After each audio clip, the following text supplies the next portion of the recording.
ओम नमो भगवते वासुदेवाय नमः। आप सभी का स्वागत है आपके अपने एस्ट्रो टीवी यूट्यूब चैनल पर। अहोई अष्टमी का व्रत कार्तिक मास के कृष्ण पक्ष की अष्टमी तिथि पर रखा जाता है। इस दिन महिलाएं अपनी संतान की लंबी आयु के लिए निर्जला उपवास रखती हैं।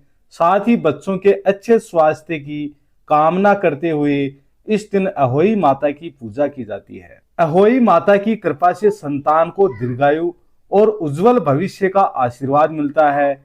इस व्रत में तारों की पूजा का महत्व होता है। मान्यता है कि शाम को जब आसमान में तारे दिखाई देने लगते हैं तब तारों को अर्घ देकर महिलाएं अपना व्रत खोलती है।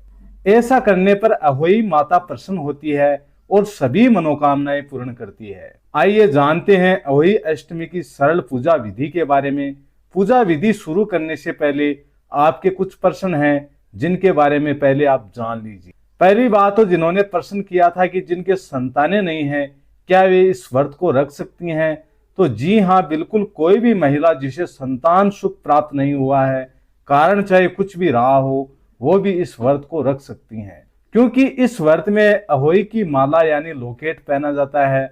आपकी इच्छा है, आप चाहे तो अहोई की माला पहनकर पूजा कर सकती हैं और नहीं पहनना चाहें तो बिना माला के भी आप पूजा कर सकती हैं। लेकिन जो लोग बिना संतान के इस व्रत को रख रही हैं, माला धारण करना चाहती हैं और उन्हें चांदी के जो मोती हैं वह अभी नहीं पिरोने चाहिए। आप केवल शाहू की माला वाला जो लोकेट होता है, जिसमें एक तो गाय वाला लोकेट होता है, जिसमें गौ माता होती है, साथ में शेई और उसके बच्चे होते हैं, वही वाला लोकेट अहोई अष्टमी की पूजा के लिए शुभ माना जाता है, जिसमें अहोई माता भी छपी होती है। नहीं तो जो गाय वाला लोकेट होता है वह आप ले लें। और जिनकी संतानें नहीं है वह अभी केवल लोकेट पहनकर ही पूजा कर सकती हैं, यदि आपकी इच्छा हो। और जो मोती हैं वह जब आपकी संतान हो जाए तब उसके बाद से आपको पिरोने हैं। यदि किसी महिला को अहोई अष्टमी के दिन पीरियड हो जाए तो ऐसी अवस्था में भी आपको व्रत रखना चाहिए। खुद से पूजा ना करें, आपके बच्चे हैं तो आप उनसे पूजा करवा सकते हैं। आपके पतिदेव, आपके परिवार की कोई भी महिला आपके हिस्से की इस पूजा को कर सकती है। वहीं तारों को अर्घ भी देंगी, वहीं भोग भी लगाएंगी। आपको इस दौरान सुबह मानसिक पूजा करनी है और आपको कथा भी सुननी होगी। मन में अहोई माता का ध्यान भी करना होगा। जो कथा है वह भी आप सुने और मन से भाव करके आप माता रानी को भोग लगाएं। फिर जब आप शुद्ध हो जाएं उसके बाद चाहे तो दीपावली के दिन जब भी आप शुद्ध हो जाएं उस दिन आप अहोई माता का एक बार सच्चे मन से खुद से पूजन कर लें, ताकि आपके मन को भी संतुष्टि हो जाए। तो अहोई अष्टमी व्रत के दिन सुबह माताएं जल्दी उठकर स्नान कर लें और हाथ में जल और पुष्प लेकर अहोई अष्टमी का व्रत रखने का संकल्प ले लें। वैसे तो जिनके बेटे होते हैं वही अहोई अष्टमी का व्रत रखती हैं, लेकिन जिनकी बेटियां हो वह भी इस व्रत को रख सकती हैं। और जिनकी संतान नहीं है वे भी संतान प्राप्ति की कामना से अहोई अष्टमी का व्रत रख सकती हैं। आप जिस जगह पर आपको पूजा करनी है वहां पर गंगा जल चढ़ाकर शुद्ध कर लें। गाय के गोबर से लीप सकते हैं या गेरू से लीपने के बाद आप रंगोली सजा सकती हैं और उसके ऊपर चौकी स्थापित करें। चौकी के ऊपर लाल वस्त्र बिछा लें और उसके ऊपर आप पहले थोड़ा सा अक्षत का आसन देकर गणेश भगवान की प्रतिमा स्थापित कर लें। और फिर अहोई अष्टमी का जो कैलेंडर है या फोटो फ्रेम आपके पास तस्वीर है उसकी स्थापना कर लें। अगर अहोई अष्टमी का कैलेंडर पोस्टर आपको न मिल पाए तो आप गेरू, रोली या कुमकुम से भी दीवार पर अहोई की जो प्रतीक है वह बना सकते हैं। अहोई माता की आकृति बना सकते हैं जिसमें शाहू और उसके बच्चों की आकृति भी बनाई जाती है। इसके बाद थोड़े से अक्षत का आसन देकर गणपति भगवान की स्थापना करेंगे। और फिर हम जिस तरह से करवा चौथ के व्रत में दाहिनी तरफ हम कलश की स्थापना करते हैं उस तरह से हम यहाँ पर 2 घड़ों की स्थापना करेंगे। 2 मिट्टी के बड़े घड़े लेंगे।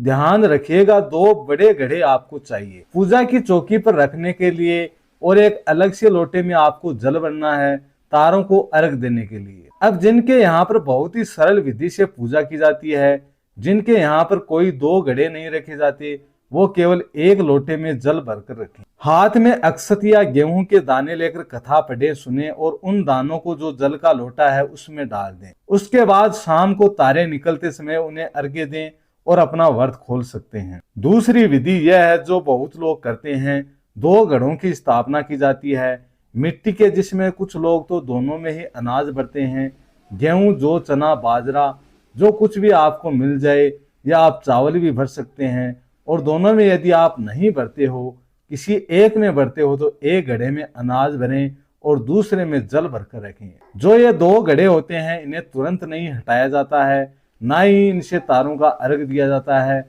नहीं तो बिना माला के भी आप पूजा कर सकते हैं। हालांकि इस व्रत में माला जप के बाद आपके जीवन संतान है जो वाला घड़ा है उतनी संख्या में अगले दिन के दिन उठाकर बायने के रूप में देते हैं। बायने की सामग्री के साथ में और जो दूसरा जल वाला घड़ा है उसे दीपावली के दिन अपने बच्चों को स्नान कराते हैं। यानी जो बच्चों के नहाने वाला जल होता है, पानी होता है, उसमें थोड़ा थोड़ा पानी मिलाकर स्नान कराते हैं। यदि बच्चे साथ में नहीं है या बच्चे नहीं है तो आप इस जल को गाय के खूंटे में छिड़ा सकते हैं।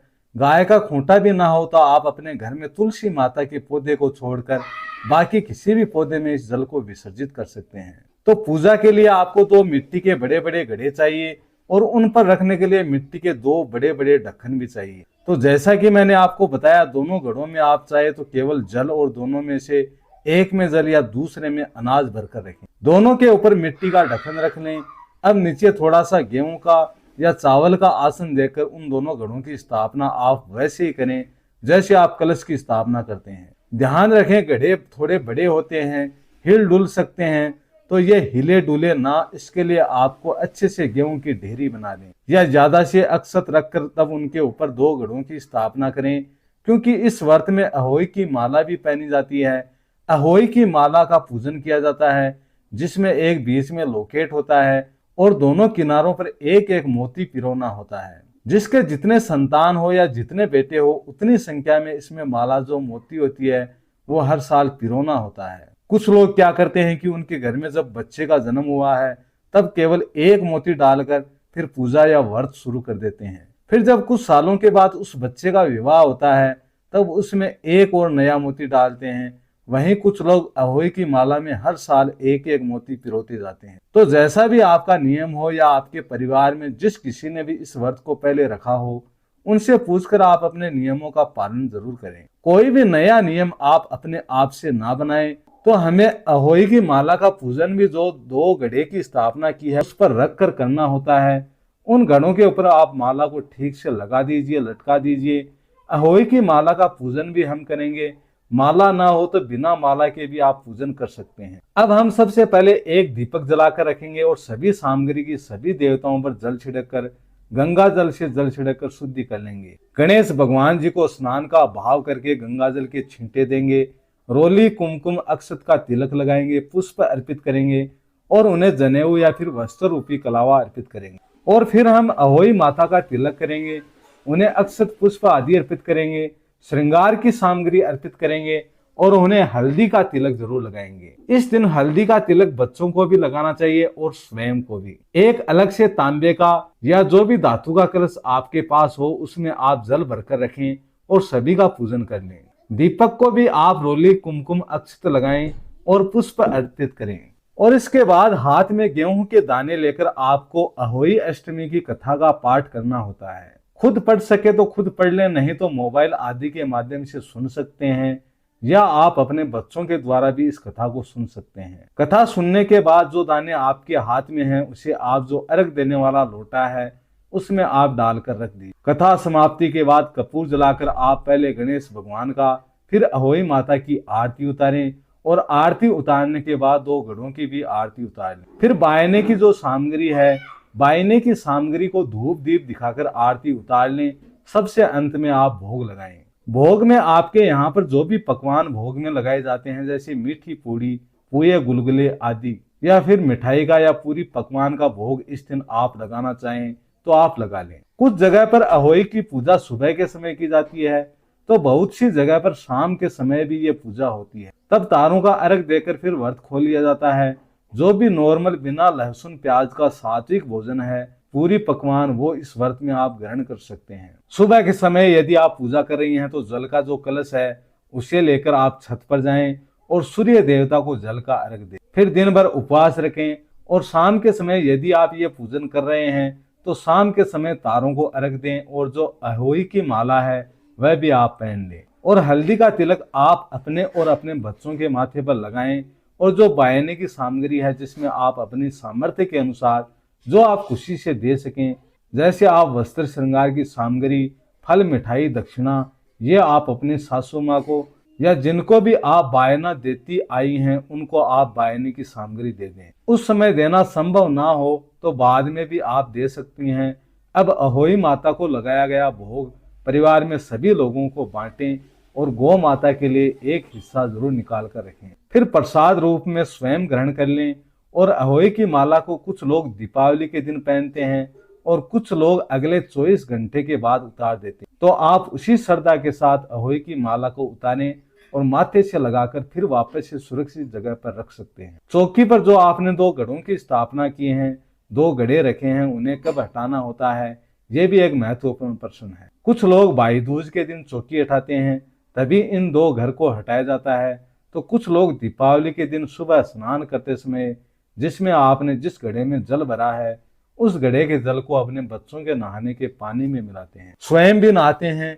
थोड़ा थोड़ा जल मिलाकर उसके बाद घड़े को हटा दिया जाता है और विसर्जित कर दिया जाता है। और जो दूसरा घड़ा है अनाज वाला, वह बायने की सामग्री के साथ में दे दिया जाता है। या फिर किसी निर्धन महिला को जब आप दान की सामग्री दें, क्योंकि किसी भी व्रत में कुछ ना कुछ दान जरूर देना चाहिए, तो उस दिन की सामग्री में आप और ज्यादा उसमें कोई भी अनाज मिलाकर किसी भी निर्धन महिला को दे सकते हैं। अब जिनकी कोई संतान नहीं है, संतान प्राप्ति की कामना से जो भी महिलाएं इस व्रत को कर रही हैं, उन्हें सच्चे मन से अहोई माता से प्रार्थना करनी कि वह अगली अहोई अष्टमी पर अपनी संतान के साथ इस व्रत को और इस पूजन को कर सकें। ऐसा सौभाग्य सभी को प्रदान करें और अहोई माता की कृपा आप और आपके पूरे परिवार पर बनी रहे। ऐसी सच्ची कामना के साथ आप इस व्रत को करें। जिसकी जैसी कामना है वह अहोई माता जरूर पूरी करती है। तो ये थी आज की वीडियो, आप सभी को अच्छी लगी होगी तो आप वीडियो को ज्यादा से ज्यादा लाइक, शेयर और सब्सक्राइब करें। ओम नमो भगवते वासुदेवाय नमः। धन्यवाद।